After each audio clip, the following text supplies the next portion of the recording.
ताज्या आणि महत्त्वपूर्ण बातम्यांसाठी आजच माझा आवाजला सबस्क्राइब करा। चिंचवड विधानसभा मतदारसंघातून महायुतीचे उमेदवार म्हणून शंकर पांडुरंग जगताप हे निवडणुकीला उभे आहेत।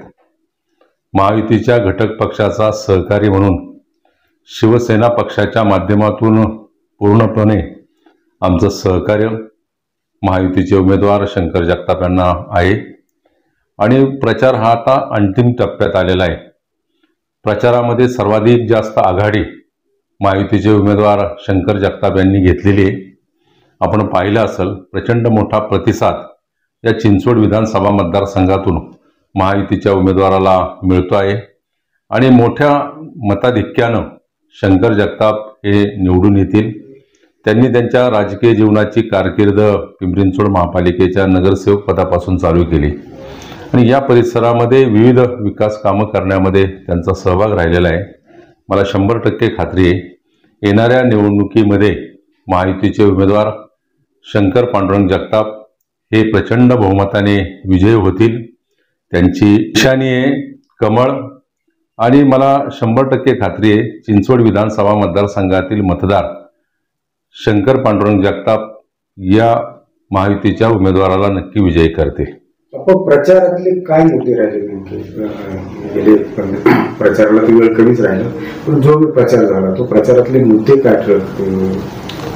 प्रचारामध्ये मुळामध्ये ही विधानसभेची राज्याची निवडणूक आहे। राज्याच्या विधानसभेमध्ये आपला लोकप्रतिनिधी आपण पाठवत असताना या चिंचवड विधानसभा मतदारसंघातील मतदार अतिशय सुज्ञ आणि जाणकार आहे। मला 100% खात्री या परिसरामध्ये राज्य सरकारच्या माध्यमातून केलेली विविध विकास कामे त्याच्यामध्ये रस्ते असतील किंवा महापालिकेला अमृत भारत योजनेच्या अंतर्गत मोठा केंद्र सरकारचा निधी मिळालेला असेल, याचबरोबर या शहराच्या पाणी व्यवस्थेमध्ये मोठा सहभाग घेऊन या शहरातील पाण्याची समस्या सोडवण्याचं काम केलेले। शास्तीकर माफीच्या बाबतीमध्ये राज्य सरकारने निर्णय घेतलेला आहे। या ठिकाणच्या भूमिपुत्रांच्या प्राधिकरणाने जमिनी संपादित केल्या होत्या, त्या संपादित भूमिपुत्रांना 12.5% परतावा देण्याच्या संदर्भामध्ये देखील मोठा निर्णय हा राज्य सरकारने घेतला आहे।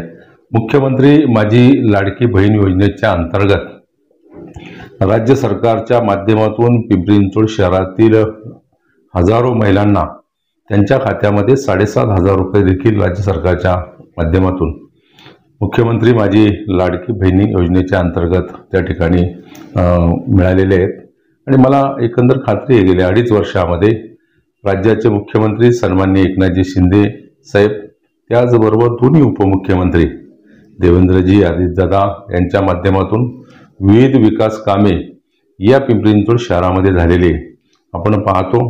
पिंपरी चिंचवड शहराच्या विकासामध्ये राज्य सरकारचा मोठा सहभाग आहे आणि म्हणून राज्याचा प्रतिनिधी नियुक्त करत असताना किंवा राज्याच्या विधानसभेमध्ये आपला लोकप्रतिनिधी पाठवत असताना या चिंचवड विधानसभा मतदारसंघातील जनता सुज्ञपणे कमळाच्या चिन्हासमोरचं बटन दाबून शंकर जगताप यांना बहुमताने विजयी करते।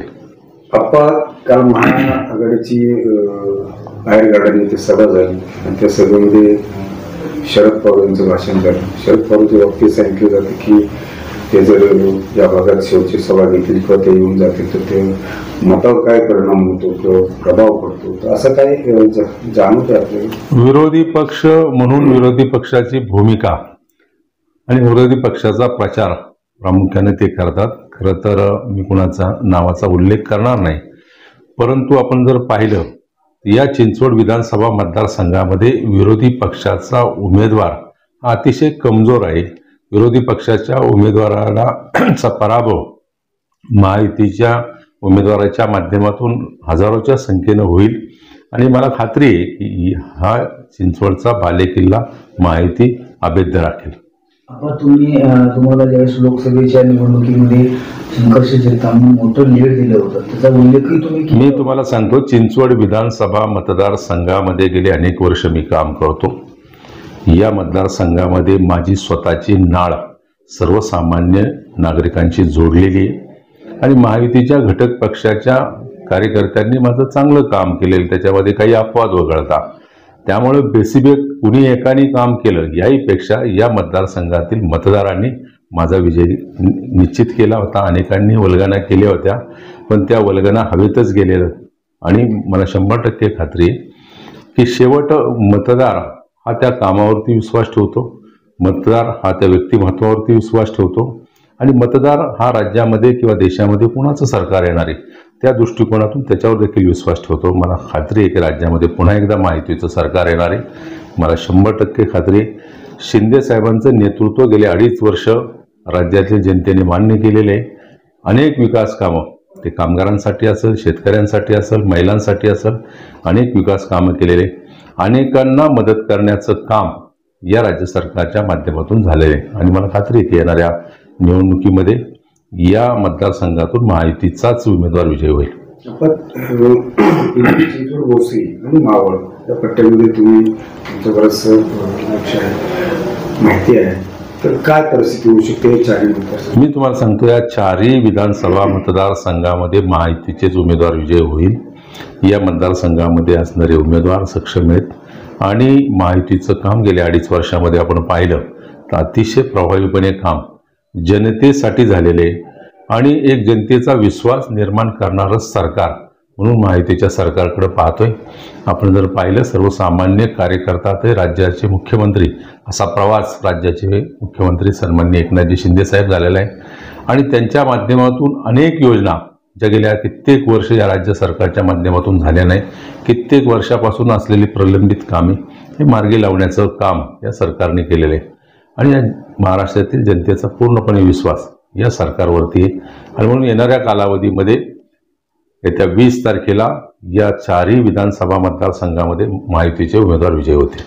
आता महाराष्ट्रामध्ये मुख्यमंत्री एकनाथ शिंदे हे खूप प्रभावीपणे प्रचार, चिंचवड, भोसरी आणि मावळ या पट्ट्यामध्ये तुम्ही तुमचं बरंचसं माहिती आहे, तर काय परिस्थिती होऊ शकते चारही मतदारसंघ? मी तुम्हाला सांगतो, या 4ही विधानसभा मतदारसंघामध्ये महायुतीचेच उमेदवार विजय होईल. या मतदारसंघामध्ये असणारे उमेदवार सक्षम आहेत आणि महायुतीचं काम गेल्या 2.5 वर्षामध्ये आपण पाहिलं तर अतिशय प्रभावीपणे काम जनतेसाठी झालेले आणि एक जनतेचा विश्वास निर्माण करणारं सरकार म्हणून महायुतीच्या सरकारकडे पाहतोय. आपण जर पाहिलं, सर्वसामान्य कार्यकर्ता ते राज्याचे मुख्यमंत्री असा प्रवास राज्याचे मुख्यमंत्री सन्माननीय एकनाथजी शिंदे साहेब झालेला आहे. आणि त्यांच्या माध्यमातून अनेक योजना ज्या गेल्या कित्येक वर्ष या राज्य सरकारच्या माध्यमातून झाल्या नाही, कित्येक वर्षापासून असलेली प्रलंबित कामे हे मार्गी लावण्याचं काम या सरकारने केलेलं आहे. आणि या महाराष्ट्रातील जनतेचा पूर्णपणे विश्वास या सरकारवरती आहे. आणि म्हणून येणाऱ्या कालावधीमध्ये येत्या 20 तारखेला या 4ही विधानसभा मतदारसंघामध्ये महायुतीचे उमेदवार विजयी होते. आपण महाराष्ट्रामध्ये मुख्यमंत्री एकनाथ शिंदे हे खूप प्रभावीपणे प्रचार करताना पाहतो आपण. त्या पद्धतीच्या जाहिराती असतील, सभा असतील, एकंदरीत परिस्थिती बघताना काय रिझल्ट येऊ शकतो की किती फायदा होईल? मी तुम्हाला सांगतो, राज्यामध्ये पुन्हा एकदा महायुतीचं सरकार येणार आहे. ते विकासाच्या द्वारे या सरकारला पाठिंबा जनतेचा आहे आणि पूर्ण बहुमतामध्ये महायुतीचं सरकार पुन्हा एकदा येणाऱ्या 23 तारखेच्या निकालाच्या माध्यमातून नक्की होईल इतका आत्मविश्वास मला वाटतो. आपण 3 दिवस राहिले प्रचाराला, तर या भागामध्ये चिंचवड विधानसभा मतदारसंघामध्ये काही असे सभा किंवा असे रॅल्या किंवा असा प्रमुख कोण त्यामुळे आपण काय करतोय आपण? नाही, मी तुम्हाला सांगतो, प्रचाराची यंत्रणा सेंटर कार्यालयामधून महायुतीच्या उमेदवाराच्या होते आणि तिथं प्रोग्राम ठरला जातो. त्यामुळं या बाबतीमध्ये ज्या ज्या ठिकाणी सभा असतील त्या ठिकाणी आम्ही पोहोचतो. काल माननीय पंतप्रधान सन्माननीय नरेंद्रजी मोदी यांची सभा पनवेलला होती, माझ्याच लोकसभा मतदारसंघामध्ये. तिथनं मी अलिबागला शिवसेनेच्या पक्षाच्या उमेदवाराच्या प्रचारात गेलो. मी आत्ता सकाळी अण्णा बनसोडेच्या प्रचारामध्ये सहभागी होणार आहे. दुपारी मी सुनील शेळकेच्या प्रचारामध्ये सहभागी होणार आहे आणि संध्याकाळी मी 7 वाजता उरणला भारतीय जनता पक्षाचे महायुतीचे उमेदवार महेश बालती यांच्या प्रचाराच्या सभेला जाणार आहे. आणि म्हणून आमचं शेड्यूल दिवसभराचं ठरलेलं आहे. उद्या सकाळी या चिंचवड विधानसभा मतदारसंघामध्ये 2 व्हीलरची रॅली आहे, त्याच्यामध्ये मी सहभागी होणार आहे. संध्याकाळी मी महेंद्र थोरवे शिवसेना पक्षाचे कर्जतचे उमेदवार, मी त्यांच्या सभेमध्ये सहभागी होणार आहे. अशा पद्धतीने पूर्ण दिवसाची दिनचर्या 18 तारखेपर्यंत आमची ठरलेली आहे.